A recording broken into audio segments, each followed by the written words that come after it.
In today's video, I am going to be sharing inspiration using the March 2025 clubs from Hero Arts. I'll be creating these three cards for you on screen in the video today, and then stick around to the end where I have more inspiration to share with you using these clubs. So, the first one I'm going to take a look at is the Fancy Die of the Month, which creates this box. And I think it's kind of like a hat box or suitcase. I went ahead and die cut a bunch of the pieces out of Spellbinder's cardstock. I believe I have Seaside, Waterfall, and Teal Topaz. I also have Acorn for the brown and like a matte gold for the clips. When you first die cut that largest piece, it's going to have indentations or embossed lines on it to help guide you for the rest of the pieces. Might be a little hard to see on camera, but in person, you can definitely see it. Now, I'm just going to go through and add some liquid glue behind all of the pieces to start putting this together. There are a couple pieces that are pretty small, but sometimes those really small ones I'm okay with as long as they're not too many. But they really do help add the detail to this project. And I think this creates the cutest suitcase. I had gone to Pinterest, I looked up a few different ideas, and really just kind of had this soft floral vintage vibe, which is what you're going to see throughout my projects that I create today. Now, I did the matte gold die cut pieces first, which has the clip and the handle. And then I'm adding these additional pieces over the top. So, kind of like the leather part of the handle. And you'll be able to find out or figure out where they match up. It's pretty easy. There is just this one tiny piece over on the left hand side of the handle. Pretty tiny, but I think it really does help pull everything together. And I was just blown away with the detail and how just really fun that suitcase turned out to be. Now, there is also a die for a bow. So I did two layers here. I think the lighter shade is the waterfall, and then the darker shade is the teal topaz. So the bottom layer would be like the shadows of the bow, which I thought was super cute. I mean, this bow you could use for so many different things. You're going to see a fun way that I'm going to take some of the bows to use it today. Just kind of a different look on them. But this, I mean, it can be presents, maybe put it with some balloons, just so many different things. Of course, I'm going to match mine to the hat box, but keep that in mind for different occasions. There's also some flowers and leaves. I had already gone ahead and die cut those and ink blended them to add a little bit of dimension to them. And now I'm going to do some quick coloring. Now, this image is off of the Clear Set and Die of the Month for March 2025. I love this floral arrangement. I'm going to share another project at the end of the video where I had colored it up in some different colors.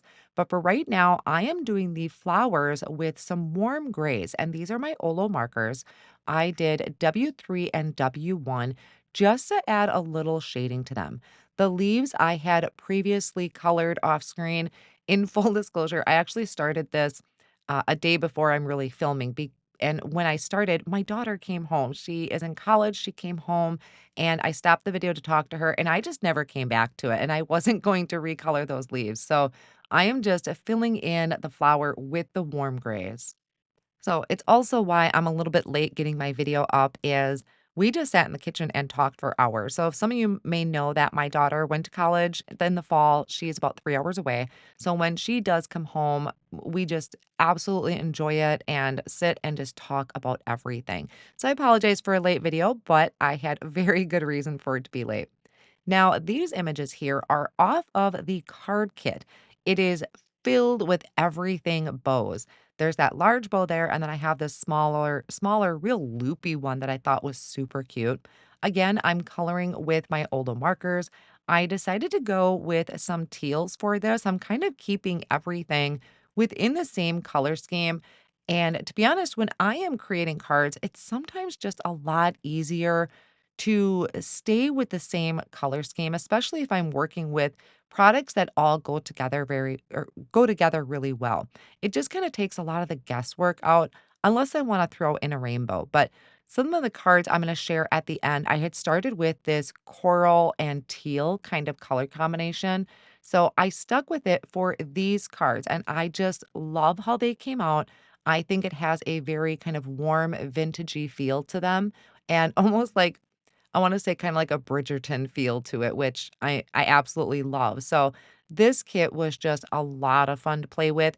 All of the club subscriptions are a lot of fun to play with, and I just get so excited when everything coordinates together because it makes mixing and matching so much fun. So as I finish up the bow, there is also that little, I don't know what you want to call it. I don't want to say medallion, but that little centerpiece that goes that I'm going to put in the center of the bow. So that one I did with a light pink flower, added green for the leaves, and then did a dark teal for the centerpiece of it. And then I'll leave the small pearls around the outside of it white. And these were all stamped in intensified black ink onto the Hero Arts Deluxe white cardstock. Now I matched up the coordinating dies, die cut everything out, and now I'm going to shift gears and work on some backgrounds. This stripe stencil is a part of the card kit, and I am going to use it with what is this? This is blush cardstock, I believe, from Spellbinders. Now, with a striped stencil like this, excuse me, it can be kind of hard to get those stripes to hold in place. So I brought out my 9 by 12 sticky mat from Altenew, placed my cardstock down, placed the striped stencil down, and then instead of blending in circular motions, I am going to go with the direction of the stencil. So I'm using a blending brush, and I think this was Soft Blossom ink, and just went back and forth to create those stripes. Now, all of these supplies are going to be linked down below in the video description and over on my blog if you ever missed anything or maybe I didn't mention something. Everything will be listed and linked there. I had trimmed that background down so it was 3 3/4. I trimmed off, and I'm going to use both of those pieces in my finished card projects. Another background I'm going to create is using the Cling Background of the Month for March 2025. You're going to maybe have noticed that there was a stamped background. I originally stamped this in Soft Blossom ink onto the blush cardstock, and I didn't like how that looked. So I flipped it over. I'm using the other side, and I'm stamping this in embossing ink. My original intention was just to kind of have a watermark look to it. But once I stamped it, I decided to pull out the white satin pearl embossing powder. Of course, I didn't prep it, so I had to be a little bit careful because I wasn't anticipating heat embossing. But I sprinkled on that satin pearl embossing powder, tapped off the excess, and then melted that with my heat tool. And this still is going to give me a tone on tone look, but it does darken that pink area a little bit and provides that white satin pearly finish, which I think just went along with the theme of everything so well. Also in the card kit is this a frame die, so it's very kind of party streamer-ish. I had one die cut from a light pink cardstock and then also one from an off-white. I decided to use the light pink cardstock and just layer it on top of the off-white since I wasn't planning on using that one. And instead of die cutting from another piece of cardstock, I just used that, layered them together with liquid glue so it added a little bit of dimension. And then I can add this to my panel that I just heat embossed with that white satin pearl embossing powder. So I'm still getting the look of all of those bows in the background, but they're not overtaking the project. When I die cut this large bow, it does die cut it out so it can be a tag. You can hang it. I really didn't want to use that, so I'm just trimming that off with my scissors. And then I'm going to add foam tape to the back of that, and I'm going to pop this up towards the top of my panel. I added a little bit of liquid glue towards the very top because that's the part that's going to overlap my die cut frame, and then I can attach that down. And then I added the centerpiece to my bow, and I just popped that up as well with a thin foam tape. And then I have the sentiment celebrate. I did have a skinny one also stamped out, but decided to just go with this single word for the front of my card. I did kind of debate if I wanted it over the tails of the ribbon or below. Decided obviously to go with over the tails because I don't know, I like how that looked. So I'm going to call that good for this first card. Now, to finish off my second card, I have that bottom portion of the striped panel. So this is 3 3/4 by 4 1/4. I believe it's measuring. So I'm leaving that little bit of white gap at the top. I took that second bow that I had colored in, and instead of adding it over the top of my flowers, it really kind of covered up the flowers. I added it behind. So even though I'm missing the bow part, I still have those colorful tails, which I thought was really pretty. Kind of reminds me of a wedding with those beautiful flowers and ribbons hanging down from them. So I added that to the front of the card with foam tape along with a sentiment from the clear stamp and die of the month. I did overlap the sentiment just a little bit over the flowers, just enough so it's kind of connected to it, but not enough to really hide my floral image because I really do love that bouquet. Now, this last card is not one that I had actually kind of mapped out. This is a bonus card for me and for you. Off screen, I went ahead and stamped that bow background onto white cardstock and heat embossed it with that satin pearl embossing ink once again. And then the remaining striped piece that I trimmed off, I used at the bottom of that card. I have my suitcase here that I added with my foam tape. I also have the coordinating bow, so that ties in nicely with my colors. And then I also have those flowers that I had done off screen. So these were just die cut from a light pink cardstock, and then I ink blended around them. And I'm starting out by arranging three of the flowers down in the bottom right hand corner. So the way this suitcase is facing, I feel like my sentiment should be on the left hand side. I don't have like a precise reasoning why, it just felt good to me to have it that way. So I'm building my elements on the right hand side of the suitcase. Now, once I tucked in my leaves and I had the arrangement that I wanted, I'm taking this repositionable tape and just placing it over the top. You could also use press and seal here, but I just really needed a little bit to pick it up. I didn't need a lot. So once I pick those up, I'm flipping it over.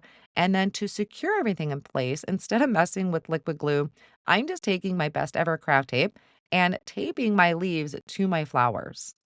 And then I will bring in my thin foam squares. I'm going to place them on the back of my flowers so that it's going to pop it up just a little bit. The thin foam squares, you probably see me use just a ton because it adds just a little bit of lift without it being too bulky. Then I can bring that over to my suitcase, attach that down, and carefully remove that tape. And off screen, I had stamped out the Happy Mother's Day sentiment and used the coordinating die to die cut it out. And this is off of the clear set and die of the month for March 2025. And that finishes off that card. So now I'm going to kind of quickly take a walk through the cards I completed and the products that I used for it. So again, this one was using the fancy die of the month. These club subscriptions are all for March 2025. The background there, I have the Bose Heat Embossed, which is the red rubber stamp of the month, and then the clear stamp of the month, and the background was from the card kit. Now, this is one I did over on the Hero Arts channel to introduce you to the fancy die of the month. That one I decorated with the bouquet from the clear set of the month, but I colored it with my Olo markers.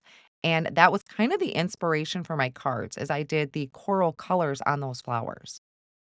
Then this one, also using the clear stamp the month. That one has the striped background, so that stencil came from the card kit. And then we have this card, which is using a lot of pieces from the card kit, plus also that background. And then some additional project I have, this one is using the layering stencil of the month. So it's a very festive. I still stuck with that coral and teal theme, but I did kind of rein in the design by die cutting out a frame with an oval infinity die. This card is over on the Hero Arts YouTube channel. I absolutely love this card. This is probably one of my favorites. That floral bouquet is just so gorgeous. And then I paired it with I think it's called Dancing Lights Stencil, which is part of the Hero Arts collection from previous releases.